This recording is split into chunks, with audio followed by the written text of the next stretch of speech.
For some reason, this is the only mall in downtown San Francisco that's thriving. Everything else down here is struggling big time. The stores are gone, restaurants are closing, other malls are completely empty, offices are vacant, and the homelessness problem is worse than ever. Downtown San Francisco in general just kinda sucks right now. And we will get there, but right in the middle of all of that is this place, the Metreon. It seems to be almost completely full. Restaurants, stores, gardens, the Bay Area's best movie theater, all booming and full of customers. But why? This might be the only positive story about retail in San Francisco, but how is this place doing so well when everything around it is doing so poorly? To find out, I'm gonna spend the entire day here to see what this mall actually is, what they have to offer, and why this is the only place that seems to be doing well in downtown San Francisco. It's not even 11 a.m., so the Metreon isn't quite open yet. I do have some exciting activities planned for us, but first, let's get a lay of the land.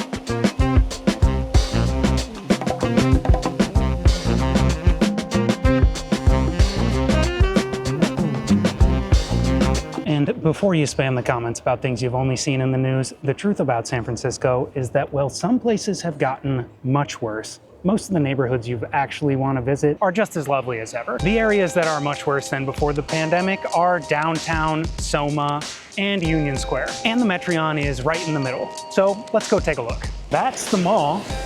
This is actually Yerba Buena Gardens, and it looks like something cool is gonna happen today. This is the first place I ever had boba. We'll be back. I wonder where that guy's going. The event space upstairs is closed. This is interesting. I wonder where these stairs lead.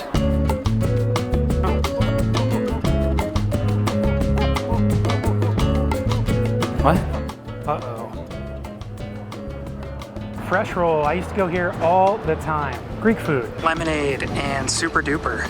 Both great places. At the Metreon, you can get a massage. Across the street is the city's biggest convention center. Behind me is Yerba Buena Gardens, and it is really nice. That's the Metreon right there, and these are the gardens. But it doesn't explain why every other mall doesn't just make a really nice garden. Gotta be something else. And believe it or not, more stores are opening soon. It's definitely not completely full, however. These are all exterior-facing stores, and they are empty. I don't know what this guy's deal is. Here's another one. Looks like a dance studio. It's empty. Maybe this is it. Lunch is starting soon. Restaurants. Chipotle. I love Chipotle. And a lot of people waiting to pick it up. The mall is surrounded by people on scooters that seem to be waiting to pick up food deliveries. So perhaps focusing on food and deliveries is one of the reasons this mall is doing well. But turning it into a fancy ghost kitchen can't be the whole answer. The tour will go on shortly, but there's something else you should know. This mall isn't like most other malls, but earlier this week, the mall was listed for sale. And that hints that maybe not everything is so great here after all. Most of the revenue for this place comes from just 2 tenants, and we're gonna go take a look at one of them now.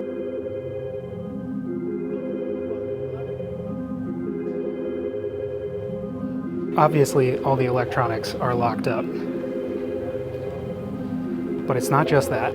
Absolutely everything here is locked up.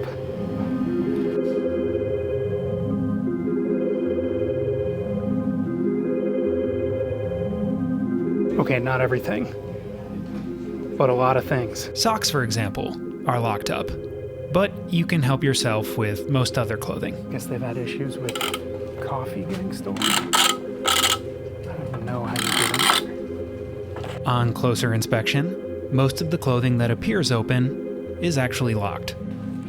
They used to have self-checkouts, but not anymore. Yeah, just that. Thank you.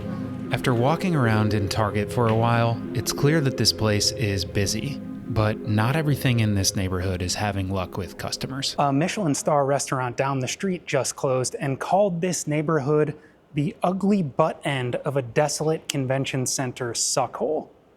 Not very nice. This is the Metreon, and just a block away is that restaurant.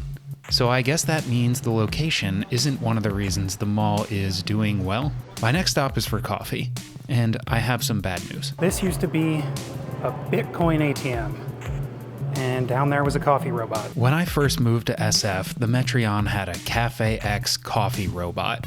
Its name was Gordon. Gordon was basically a Keurig with an arm that moves the cup around, just with much better coffee. That's gone, but I still need coffee. There's a Starbucks, of course. Hi, how are you? Thank you. To get a real idea of why the Metreon story is so surprising, we should look at the surrounding neighborhood.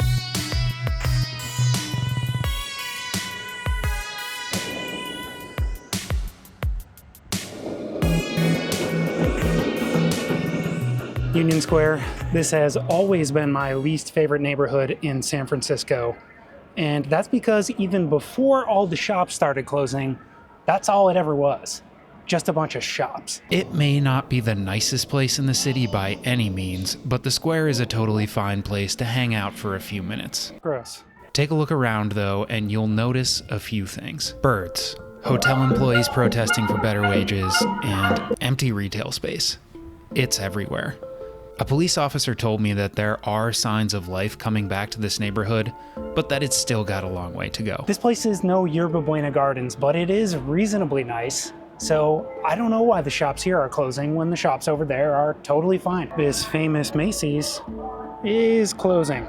And while a lot has closed, a lot is still open. Open air Apple store. I don't know if I've ever seen these doors open before.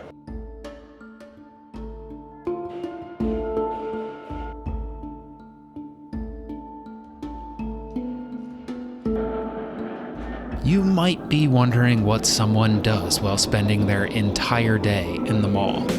A bit of work, of course, and right outside there is in fact a concert going on. It's free, in the afternoon, on a Thursday. When that ended, I got hungry.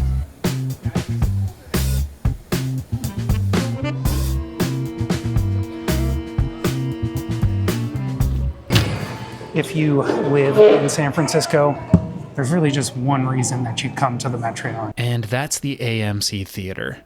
It has one of the largest IMAX screens in the world. And today they're showing The Joker 2. I've seen the bad reviews. 2 seats out of the entire theater are taken. But I'm going anyway.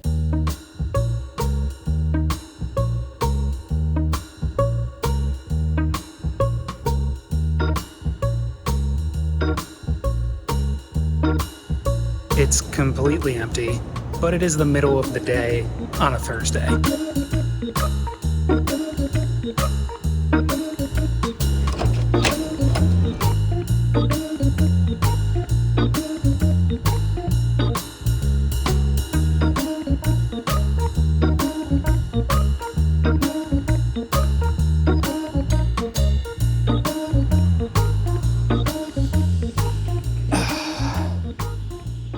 Let's talk about it. Everything was going great until about 30 minutes in. I heard the people saying that this was a musical, but I saw the trailer and it didn't seem like it. Plus, I really liked the first Joker. This time, just as things were getting good and tension was rising, they broke into song. So disappointing. And that disappointment just kept happening over and over. That said, Brendan Gleeson, beautiful cinematography, and the pictures will not do this place justice. This might be the coolest movie theater I've ever been in. This screen might be the best thing the Metreon has going for it. It's certainly the biggest one in the Bay Area. Plus, there were only 2 people in the movie theater. So the movie theater is incredible, but I think there's another place we should visit that might help give us a bit more context.